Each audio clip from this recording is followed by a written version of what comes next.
Hello, everyone, and welcome back to a brand new episode of Magical Melodies.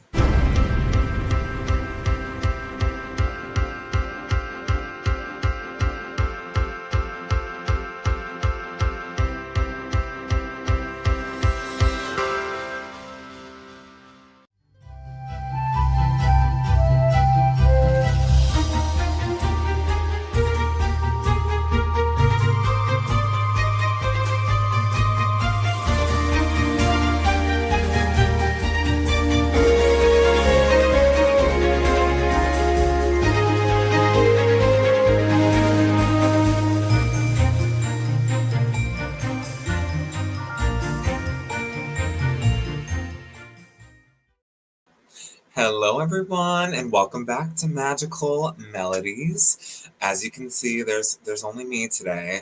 Unfortunately, Caitlin is not feeling well, so please, everybody, send her some well wishes that she gets better soon because we miss you. I miss you, my better half. But I know she's with us. She's over on our Instagram, talking on the live. So if you guys want to pop over there, feel free to say hey to her and wish her well. All right, so it's been a minute since the last time we talked, and the last time we talked, Caitlin and I were getting ready to go experience the Festival of the Arts in a mini weekend trip of Disney. So, what we kind of talked about beforehand was kind of what we had gathered were the expectations of what it was, just kind of based on what we saw. I had personally never been. I know she had never been. So we've seen a lot of TikTok videos, a lot of social media, different things like that. And sometimes people make a reality that's maybe not really what it is on social media. So it's always best sometimes to really get that front hand experience for yourself, even through what I'm about to tell you from what we've experienced. Obviously, like I always say, this is what worked for us. Everybody is different, and things may be different for you that worked well for us and vice versa, and there's nothing wrong with that. So yeah, I hope that everybody has had a wonderful week. It's starting to warm up over here a little bit. It was like really, really cold, and now today we're at like 45, which we'll take it. But yeah, so like I said, we're going to be taking that deep dive into EPCOT'S International Festival of the Arts, what people expect versus what the reality of it was when we experienced it. So just to kind of brief back on the trip, so we actually did like a really crash trip. So we were there from Friday to Sunday, and we got there. We were supposed to leave at 6:30 in the morning on Friday, but there were some issues with the plane. Better to be safe than sorry for the delay. It's like I always say, as frustrating as it is, it's like maybe there's a reason why that we were delayed a little bit. Hello, my friend. But we got there. We got there safe. So what we did was the first day. So we did Animal Kingdom, and then we did Magic Kingdom, and we saw Happily Ever After, and got to experience a good chunk of Magic Kingdom. Listen, I'm gonna always say this because it's so true. If you can afford it and you're looking to really make the most of your money, the lightning lanes are 4,000% worth it. I mean, we didn't get into the park, Animal Kingdom, until close to 2 o'clock, I would say. We did absolutely everything in the park by 6:30. Same with Magic Kingdom. It's like, and also if you have something that you're really excited about wanting to go on and it's not available, you just got to keep refreshing it. Like that happened to us for Tiana's, that happened to us for Tower of Terror. Like it is more than likely guaranteed to come back on board at some point. So keep that in mind because I know it can be discouraging when you really want that one thing and it might not be available, but like navigating through Lightning Lane gives you the most bang for your buck. And I know Caitlin would agree with me on that because, I mean, we got through everything in literally less than 48 hours, maybe with the exception of like one or two things, but that's okay. I too want to pet a giraffe outside my hotel window. That is at the Animal Kingdom Lodge. And I hear that it's not announced yet, but I hear that they are doing renovations for 2027. So there's going to be like a lazy river involved and like a couple other things. Like literally heard this today. So I don't know how true that is, but once we get the facts, we'll spit them. But yeah, so then on the second day, we started in Epcot at our trip and we did Epcot, I want to say until 4 o'clock. We got there at 9 o'clock, 4 o'clock, full day, did literally everything, maybe with the exception of Ratatouille, I think. It might have been down. And really got to experience the festival, which was awesome. And then we did Magic Kingdom. So it is totally possible. It is totally worth it. You just got to find your way of doing things and your kind of your footing to get through, because that really what comes with a Disney trip is a plan. And that's okay. And some people that is for, and some people that's for not. And that's also okay. If you want to just sit down and enjoy a drink and stare at the water, I love to do that too. It's like, it doesn't always have to be all or nothing, right? High maintenance or we're doing nothing. Like, there's a good in between, many different options for many different type of people. So just want to put that out there. But yeah, so getting into the festival. So I don't know if you recall what me and Caitlin had talked about when we went back in November for my birthday trip, but it was also Food and Wine Festival in Epcot, and that was unbearable. It was unbearable. Like, we were there, maybe like we rope dropped and we were done at Epcot by like 1 o'clock, because you literally couldn't walk. You couldn't walk in the hot Florida sun.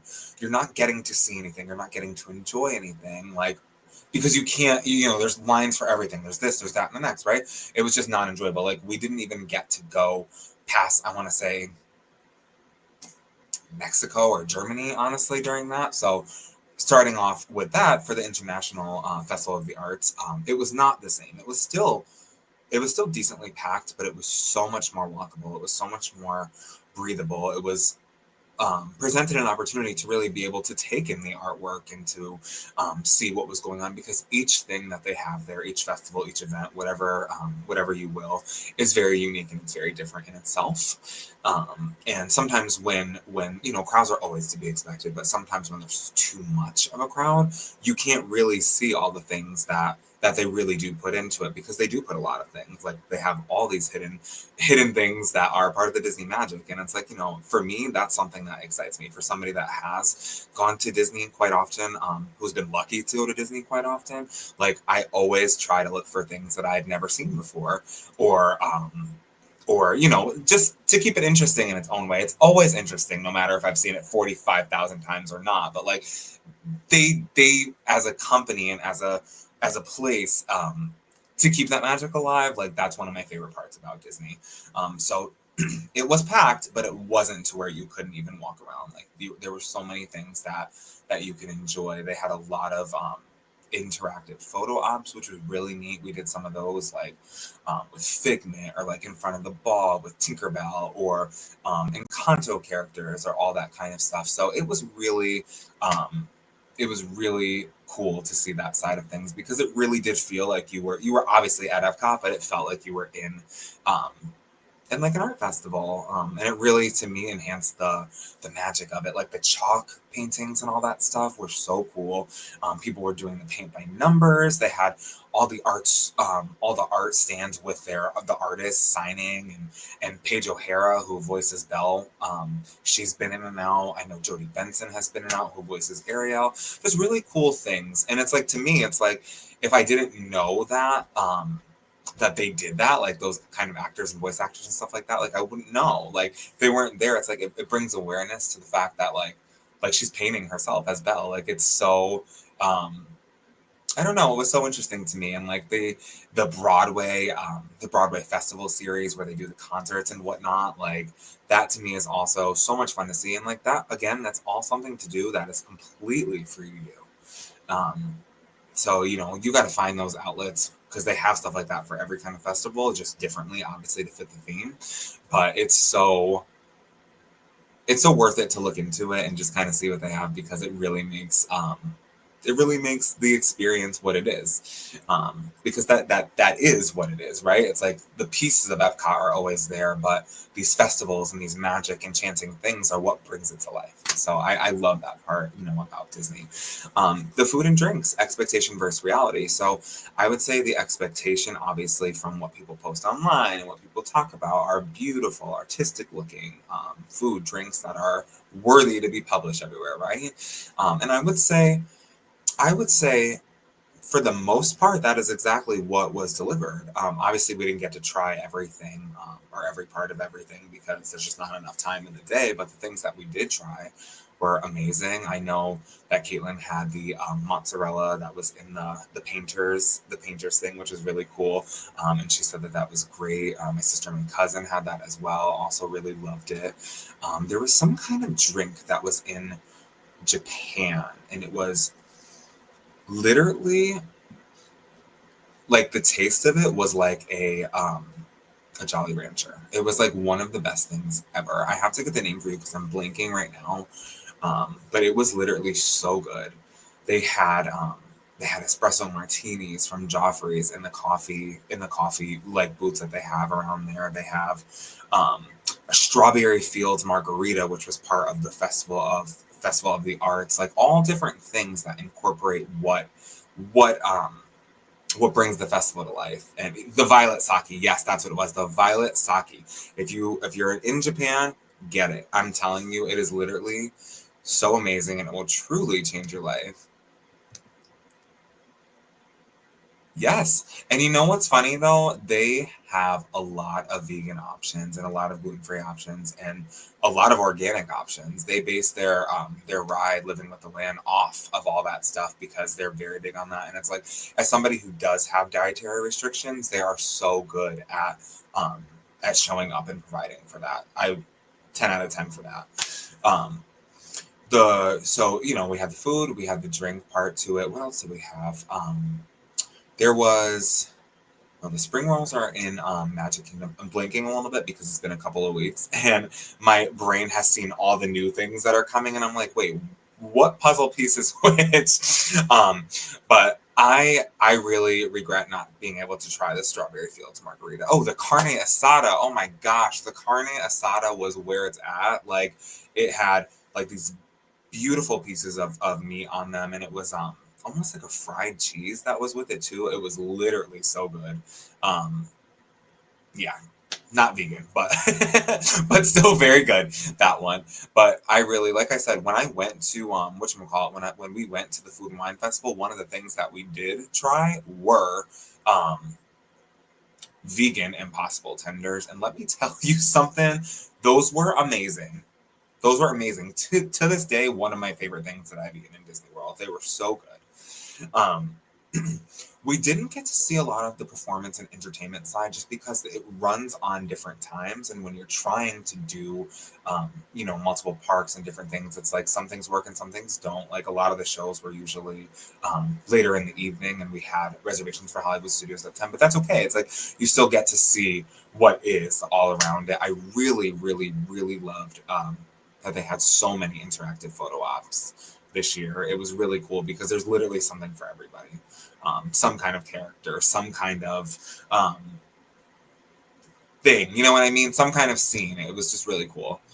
No, I'm telling you, they're so good. The Impossible boneless tenders, my mouth is watering thinking about it. um, and then, so they were doing for the performances, for those that don't know, they were doing like different people from Broadway. The people that were there when we were there, it was Ashley Brown, who was the original Mary Poppins, and Adam Jacobs, who played the original Aladdin on Broadway, which is really cool. We did not get to see them, but I saw videos of them, and they were absolutely amazing. And like, you're at the happiest place on earth, and still like you have Broadway level performances. Like that's like a win-win to me, somebody who, my little musical theater nerd heart.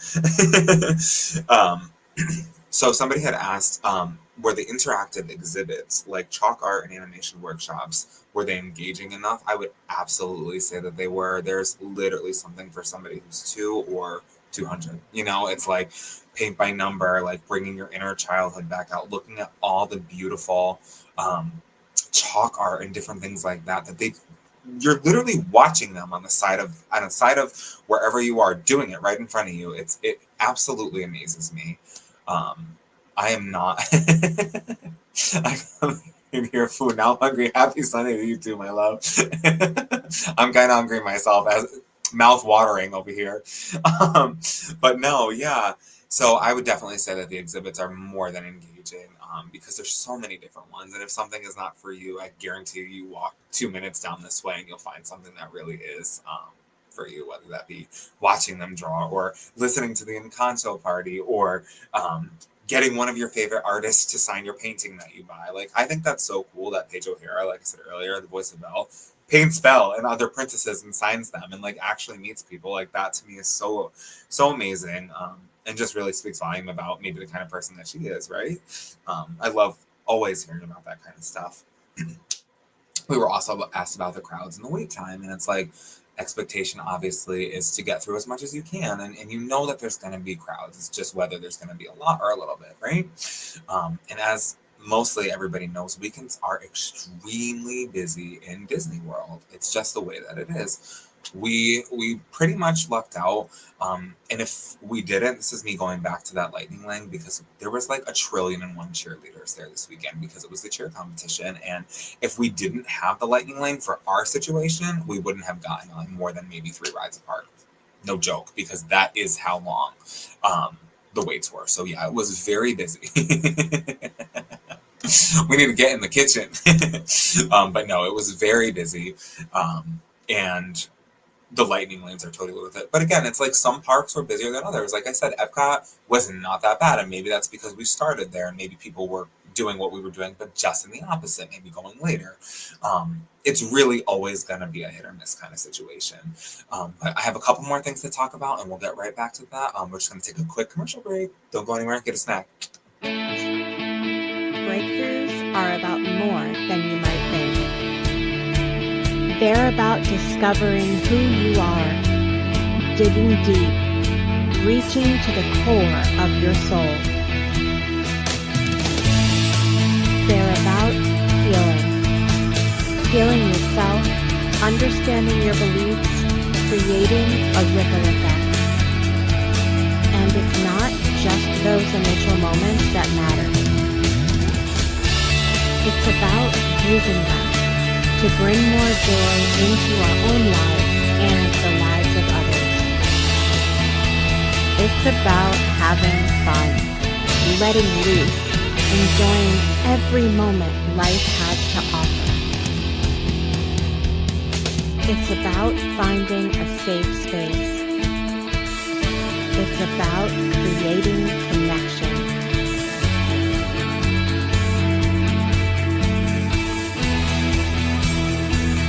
Join us each and every day for exclusive programming, special events, and a community to call home, where we invite you to explore, change the way you look at and live your life, and go beyond the breakthrough. So we ask you, are you ready? We'll see you online at thebreakthroughshow.com.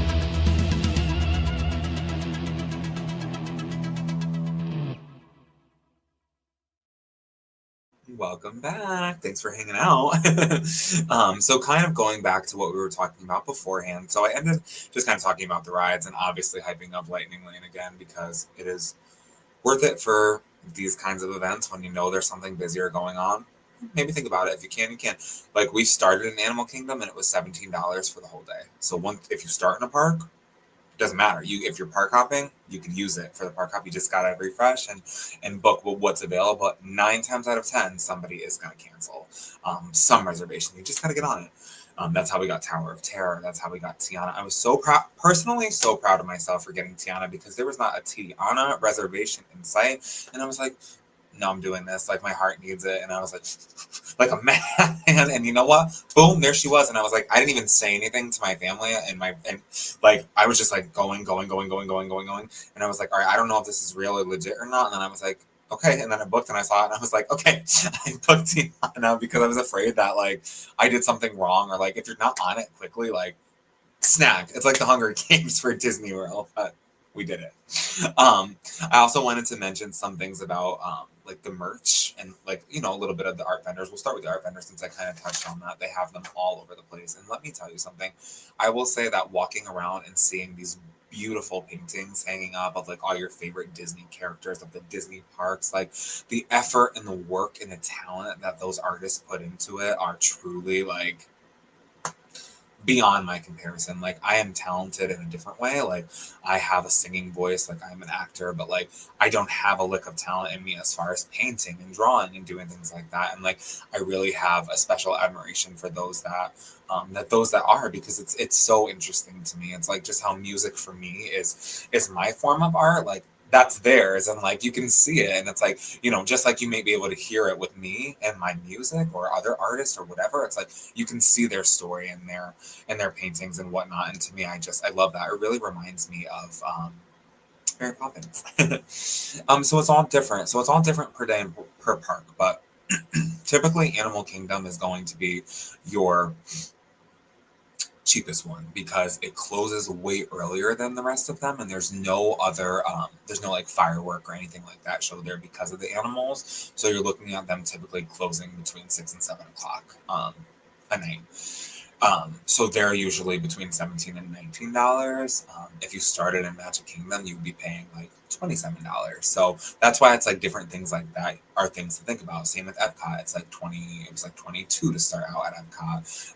And Hollywood Studios is probably a little bit, I believe Hollywood Studios are somewhere around $20. Like, so it's just kind of in the bracket of the ballpark of what is going on and what show is playing that night and whatnot. So it changes on the daily, but it's usually always going to be in those piggy banks, if that makes sense. Merchandise is no, it's not. It's not. And especially if you do what we did and you start at Animal Kingdom, like you're getting your entire day's worth of lightning lanes for $17. Like Hollywood Studios and Animal Kingdom. It's a no-brainer. Truly. And they allow you, so if you're staying on a Disney resort property, they'll allow you 7 days beforehand to get your lightning lanes, and you get to pick three attractions of your choice. Three attractions of your choice to pre-book, like as a pre thing. And then once you scan into your first one, then you can do another one, and so on and so forth. So let's say you're leaving Animal Kingdom at 6 o'clock and you just scan into Everest, which was your last one at 5:45, and you'll be in Hollywood Studios by like 6:45. You can book your next one for Hollywood Studios even if you're not there, and have it ready to go from when you get in there. The merchandise was absolutely beautiful as well. They had a lot of Figment stuff, which is my absolute favorite. I love Figment because he is the Epcot mascot. He is the art of animation. And all things magical. We love Figment. So yeah, that's really the scoop of the reality of what International Festival of the Arts for our experience was like.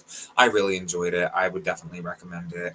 I would also say do get your tips and your tricks from influencers and others that post like their foods or what they do and whatnot. But like I always say, do what works for you, because it's always going to be different, and that's okay. That's totally okay. What works for me might not work for you, and vice versa. But do your own research too, because they have stuff for everybody. All, like I said, all different needs, all different dietary restrictions, all different taste buds, all different things, different kind of drinks. So, whatever it is, it's just like you just gotta figure it out, because it is there. It is totally there, and it's that's like truly one of my favorite things about Disney. That's magic in itself, to be able to eat food and not and not feel like you're dying. But yeah, so just to kind of wrap up, it's like the final thoughts that I would probably have are. If you ask me what I recommend Festival of the Arts for a first-time Disney visitors, I would say probably not. And I'm only saying that because in a festival-like situation, it can be very stressful. And if you're experiencing Disney for the first time, you're not going to know everything and where everything goes and vice versa. So I would say maybe not if it's your first time, until maybe you're like a little bit more familiar, or if you're really well briefed, if you do your research, of course, like do your thing. But like, just be cognitive of that. But yeah, so we have our next episode next Sunday, so we'll be back for that. And we have, hopefully Caitlin's feeling better by then. We have some good stuff coming in store.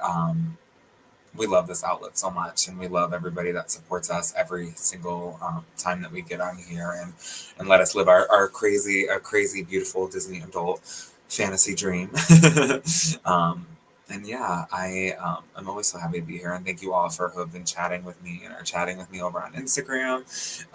And I just appreciate each and every one of you, and I know Caitlin does as well. So my friends, I hope everybody has a wonderful week. I'm going to end with picking a little positivity because, in Caitlin's honor, we have to. So let's see what the week is going to bring. Let's see. Let's dig deep today. You gotta dig a little deeper. All right.